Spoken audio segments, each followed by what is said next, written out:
Welcome to Storytime. Enjoy with me.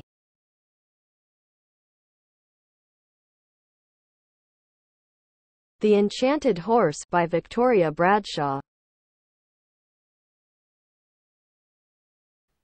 Part 1. It was New Year in the city of Shiraz in Persia. The city square was full of people. The king and his family were there too. There was music and dancing.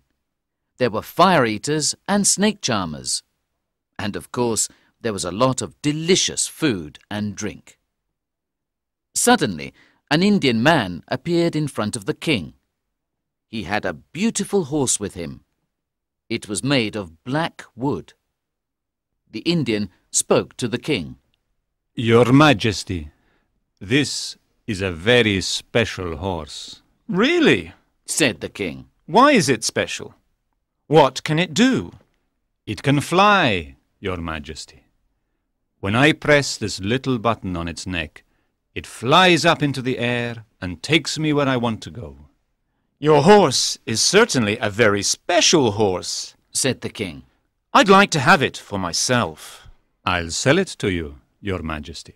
And what's the price? Asked the king. Your daughter. I want to marry your daughter, replied the Indian. That's a very high price for a horse. It isn't a high price for a horse that can fly, Your Majesty. Try it, and you'll see for yourself. Let my son Prince Firuz try the horse, said the king. Prince Firuz immediately jumped on the horse's back and pressed the button on its neck. The horse flew up into the air, into the clouds, and disappeared. The king was very angry. Where is my son? He shouted. Bring him back. I can't, replied the Indian. The king ordered his guards to put the Indian in prison. My guards will kill you if Prince Firuz isn't back in 3 months, he said. Meanwhile, the horse and the prince flew higher and higher. The prince was happy. He enjoyed flying on the horse. Then it began to get dark. It's late, he thought. I must land. He looked carefully at the horse's neck and saw another little button. He pressed it, and the horse landed on the terrace of a beautiful white palace. He got off and looked around him. There was a small door in the corner of the terrace. He opened it and saw some stairs. He went down them and into a long hall with many doors. There was a light under one of them, so he opened it. 6 guards were asleep on the floor. The light was coming from a lamp in another room behind a curtain. Prince Firuz moved the curtain and looked in. He saw a big sofa and some women asleep around it. On the sofa there was a very beautiful girl. Prince Firuz touched her arm gently, and she opened her eyes. Don't be afraid, he said. I'm the son of the king of Persia. I don't want to hurt you. I'm lost and in danger. I'm the daughter of the Sultan of Bengal, said the princess. Don't worry, you're safe in my palace. Then she called one of her maids and said to her, Give the prince some food and a bed. We'll talk in the morning. The princess thought about the handsome young prince all night. The next morning she put on her most beautiful dress and finest jewels and went out into the garden. Prince Firuz was there.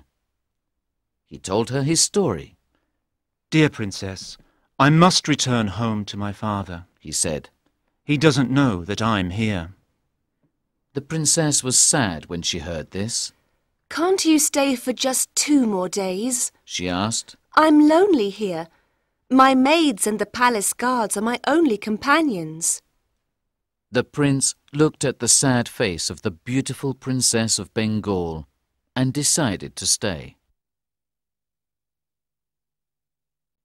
Part 2. The days became weeks and the weeks became months. the prince and the princess fell in love. They wanted to get married. One day, Prince Firouz said, I must go back to Persia. My father's waiting for me. Come with me. We can get married and live there. The princess agreed. So that night after dark, they both got on the horse's back and flew across the skies to Persia. They landed in the garden of a small house outside the city. Stay here tonight, He told her. I'll come for you tomorrow. Then Prince Firouz went to his father's palace. The king was very happy to see his son again. He told the guards to bring the Indian to him. Take your horse and never enter my kingdom again. He said to him. The Indian was angry with the king because he put him in prison, and he was angry with Prince Firouz because he took his horse. He wanted his revenge.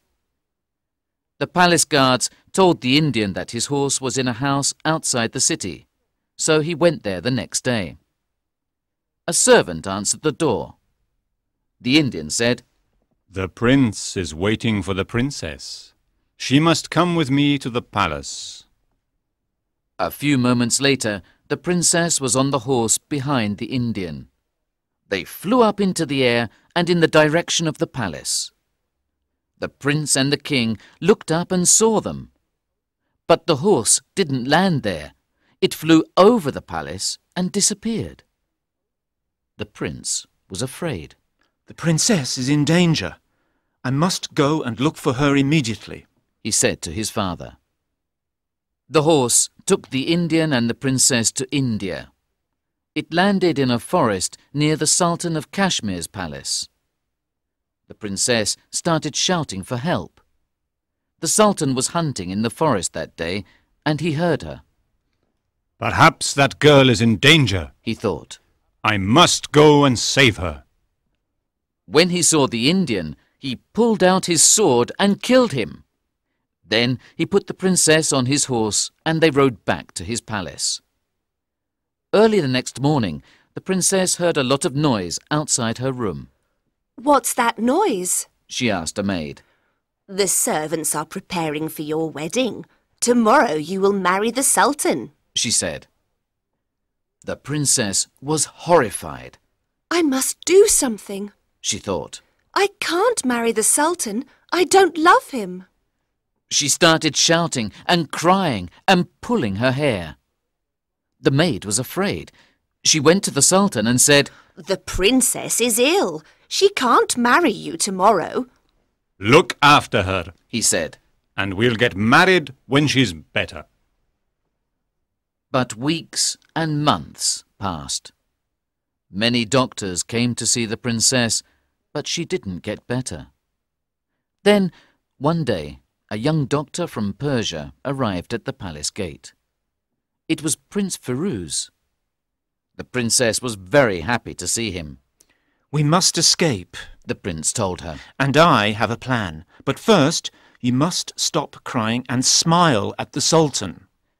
So the princess stopped crying and smiled at the Sultan.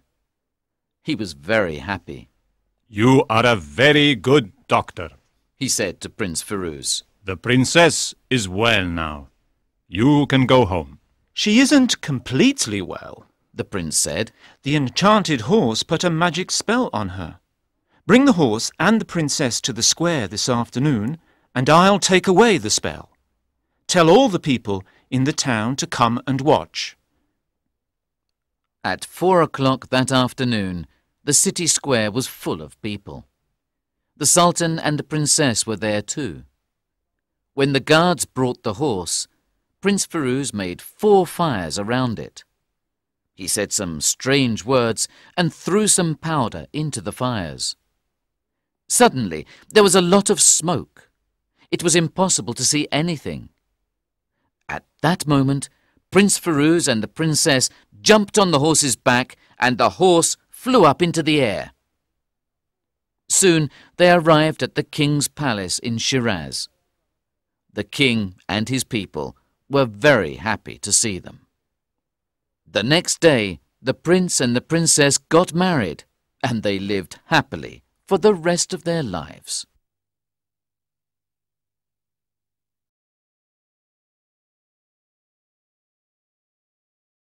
The end.